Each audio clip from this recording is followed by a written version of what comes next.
And now, it's time for another Dice Tower review with Tom Vasel. Hey folks, I'm Tom Vasel, and today we're taking a look at a game called Wayward. This is Wayward, the board game from designer Jonathan Gilmour, who has done Dead of Winter and many other games, so I was excited about that, but I knew nothing about this. I had it at the store one time, and several people stopped by and said, "There's a board game about this?" And I was like, well, sure, I don't know what Wayward is. Turns out it's a comic, and I have since then, I played the game, and since having played the game, I was kind of curious, so I've gone. It looks like it's a 40-issue comic. I've read the first 10 issues of it because I was interested to see what it was like. And as you can see, if I've read 10 issues, then it was more gripping, because usually if it doesn't grip me by issue 2, I'm out of a comic. It's kind of a coming-of-age, teenagers getting superpowers and finding out there's a hidden world behind theirs, and there's more to it than that, but that's kind of the general aspect of it. It's really well drawn, fairly violent, and this game is taking that and bringing it to life as a cooperative game. You are working together, picking one of these 5 teenage superheroes and trying to stop some pretty horrific bad guys from taking over Tokyo or whatever they're trying to do. Here's how it plays.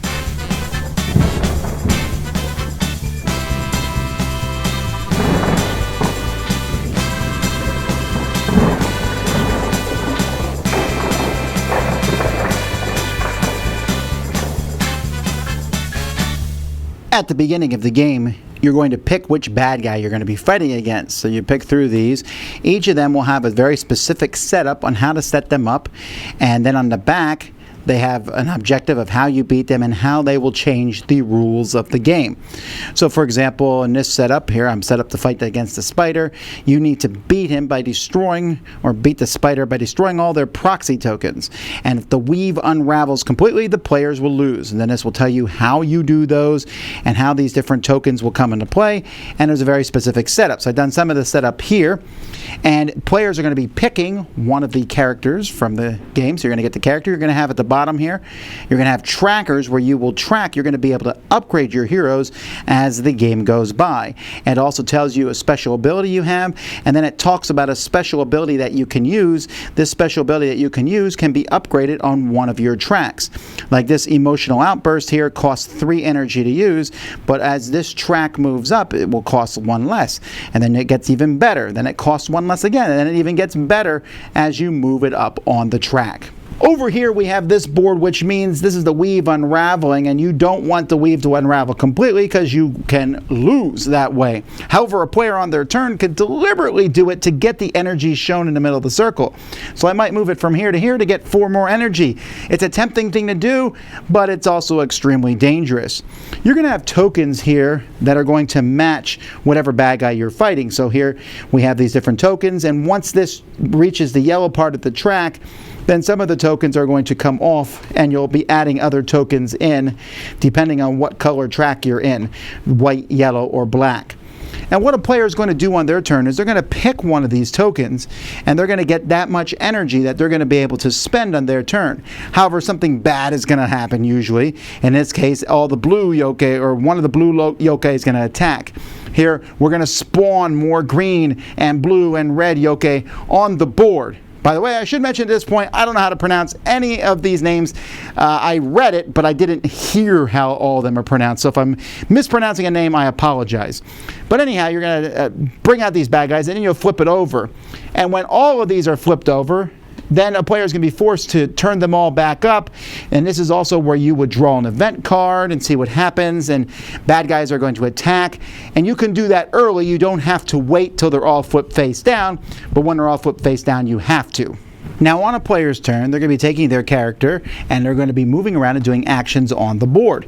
Now most of the actions you're going to do is moving and attacking, although you can go to the shopping district to heal wounds. In this game, wounds don't kill you as you get them, but once you're completely wounded, and whenever you do get wounded, those wounds are going to go directly to the weave, which is, again, a bad way to lose the game. You can go to the shopping district to buy items, and these are items that will help you getting rid of wounds from a character, gaining energy, re-rolling dice, etc. You're also likely more often going to be going and fighting a stack of these bad guys. Now there's green, blue, and red, which get worse. When you fight them, you're going to be using energy to attack them. So the way this works is a little wonky to explain, but it makes sense. You're going to declare a certain amount of energy that you're going to use to attack them, which you'll mark here at the top of the board on the attack track. And you're going to declare who you're fighting.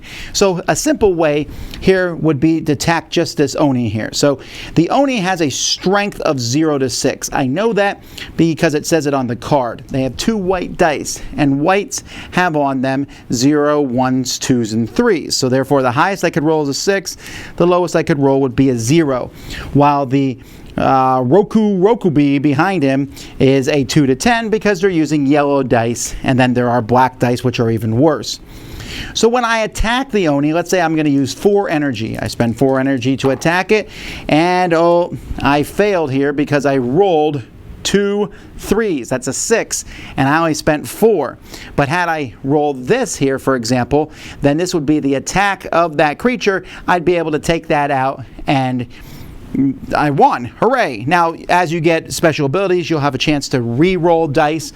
So you can see here, Rory, as she moves up on this track, gets a chance to re-roll the dice. And there's other things that can happen. This character here gets +1 to her attack strength against the different colors. So let's say I have a lot of energy and I want to attack with it. So maybe I'll spend 6 energy. So I'm going to attack this one, and this one, which is 1 yellow and 3 whites. So I roll all those with 6 energy. I see that this one here, I can take that out with the 0. And then I could also take out the one below it with a 2 and a 3. I can take out 2 of them. I don't have enough energy to take out the third one. I should mention when you roll these dice, everyone that has this ring around them, you'll take a wound when you fight. The others will be discarded. Now, on them, you're going to see upgrades. And so that means 2 upgrade points. This one is also 2 upgrade points. But you get some of these big characters. Look at this. This crying old man here is 4 upgrade points. So whenever you get upgrade points, you're going to check to see who has the upgrade token. That person is going to go up an upgrade point, and clockwise around the table, you'll pass this token around. So if you're playing a 4-player game and you take out a character with 4 upgrade points, everybody gets an upgrade point. And you'll decide which of your tracks to be moving up. So it doesn't matter who takes out the bad guy, everyone will share in the glory of taking them out. The bad guys have special abilities that will happen, like for example, this one happens when you refresh the tiles here. And only the top one on a stack will do anything. So you only need to worry about 1 special ability for each area. So some of them happen on the tile refresh, some of them happen when they're revealed, and some of them are just ongoing. And so I'm showing you here the characters from the blue stack, but here's the green one. So when this one's revealed, pick a character. That character loses 2 energy or receives 2 wounds. So if it's underneath like this and you take out this one, then this one is instantly revealed. And it depends on what scenario you're doing. So for example, in this spider scenario, you are trying to clear an entire area of monsters and then spend 10 energy to get rid of one of those tokens, which will give you some sort of benefit, hopefully. And once you clear out all of them, you'll win the game. But at the same time, you gotta be careful because eventually the big giant mega spider is gonna show up, and that thing's really hard to fight. You can move around. You always get 1 free move after that. It's going to usually cost you energy to move. You can spend as much energy as you want on an attack, and then you have special abilities that you'll be able to do too. And that's pretty much how you play. You're going to keep playing till you accomplish the win condition or the loss. So there's a lot of different components for the game, and you're just going to have to sort them out and put each of the, what goes with each character, because there's a lot of different components for the character. Fortunately, the rule book explains that to you. Here's the scenarios. There's 5 different scenarios, and in each scenario, here are the components you're going to need.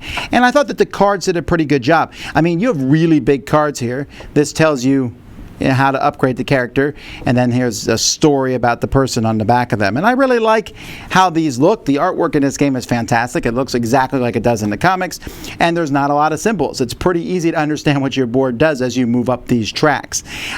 You'll have to kind of look a little bit, and each scenario is radically different on how they work, but the whole thing is colorful, it's bright, and it's pretty good quality. My only complaint would be there's a lot of little tokens included in the game, and these are little tiny tokens. These might change the die on somebody or be used for various things, and they're a little too small for me. The dice themselves, which are a big component of the game, they're pretty good. I'm happy with them. I feel like the theme is pretty strong here. I wondered that when I played. That's why I went and read the comics a little bit. And I'll tell you, the 5 characters all have a different feel to them. One of them is that I call it a cat girl. She's really powerful with attacking, and that's how it is in the comic book too. And so I don't know if it's the same comic artist. I didn't cross those with each other to see if it's the case or not, but if it's not, it's like an exact replica. Really well done. This is a really bright and cheerful thing, and again, I played it with a lot of people who haven't read the comic, and they were fine with it. It kind of brought to life. You're there fighting bad guys. Now, there are different tropes of cooperative games. And one of them is lots of bad guys coming, you fight them until you accomplish a mission. And that's what this one is. Other games like this are Ghost Stories or the new Power Rangers. They have this sort of aspect to them. And here, you're fighting these things off while trying to accomplish a mission. And the more times you stick different fingers in the holes of the dam before the whole thing explodes, you know, that's how these feel. It's like, okay, we can concentrate and we're stopping the bad guys. But are you ever finishing the goal of the game? The game feels like a fairly difficult game, although if you fight them and they tell you what order to fight them in, like the spider, I would have thought the spider would have been one of the hardest ones to fight, but it's actually the easiest one to do so. And of course, there's still luck of the draw and how the dice are rolled and how the cards come out there. And those red ones, oh, they're so evil. And they can be hard. And there's a bit of a push your luck aspect to the game, like how much energy do I want to spend? I could spend the full amount. This creature takes, 0 to 6. I'll spend 6. They're dead. And then you roll a 2, and you're like, well, that was 4 energy wasted. And energy is a big deal in this game. But it's also neat because you're upgrading the whole time. As you keep wiping out the bad guys, all of you cooperatively are getting stronger. And some people may not like the whole aspect of, I took out this monster, and now John and Susan both get to increase a level. And then Susan takes out a monster, and now I get to go up 1. But it does bring this nice cooperative, hey, let's all work together, let's get our special abilities up, and you have to decide which tracks to increase. Like when I played one character, I was like, I'm going to get lots of re-rolls. Well, that's great, but I was not following my other tracks, so I didn't get my special ability to as strong as I could. One character can lower the dice levels needed to defeat monsters. One character can move around the board for free. Each movement's free. Most characters have 1 free movement, and then every movement after that costs an energy. When do you get those items from the store? This is not a heavy level strategic game, but it offers enough good choices, and it comes out at the end of the day where you're just like, teamwork, we did it! And I think, at the beginning I was like, what is this band nonsense? What is going on here? Knowing the comic is probably going to make you like the game, but I think fans of the comic will enjoy this. The game is not that complex to figure out, although it does require a little bit of gaming knowledge in a sense of to turn a tile over, have something bad happen to get a certain amount of energy, when to flip them all back over. These are concepts that are in a lot of other games. So when I played them, I was like, got it. But if you came to this the first time, that might be a bit stretching. There's a lot going on in this, and I feel like Wayward is going to attract some people who are new to the genre. So this may be overwhelming with the amount of stuff, and especially with how each scenario plays differently. You played a spider for a while, you'll think that's how the game works. Now it's a very different game when you play against the evil guy in the hat. I don't remember everyone's names, like I said. But I enjoyed this. This was fun. I don't know how often I would play it. And again, I think my enjoyment of the game is now enhanced by liking the theming behind it. And I think maybe that's where I should end this in a sense, right? Like, this is a game that's made for people who are fans of this comic. If you're not a fan of the comic, you probably aren't even watching this review anyway, or maybe you're watching going, what is this? And I think that there's certainly going to be a different level, but I'm glad for that. I'm glad to see an IP used properly, and I'm hoping this brings more people and they see how fun a cooperative game can be. Also, because there are 5 distinct bad guys with the scenarios in a sense, that's 5 games in the box essentially. Each one's going to play vastly different, and if you say, well, that one was too easy, you can go to another one, and I guarantee you're not going to say that they're all too easy. And you can play with different mixes of superheroes unless you're playing with 5 players. So, pretty neat game. That's Wayward. I'm Tom Vasel. We'll see you next time. Dice Tower Judgment, approved!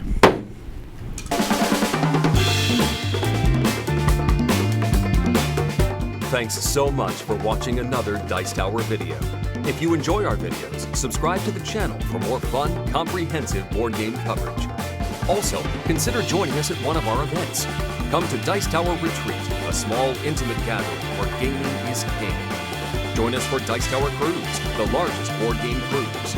Attend Dice Tower West in Las Vegas for gaming fun on the West Coast, or Dice Tower East in Orlando, in sunny Florida. Dice Tower Conventions, the friendliest gaming conventions on Earth. I'm Eric Summerer, and you've been watching The Dice Tower.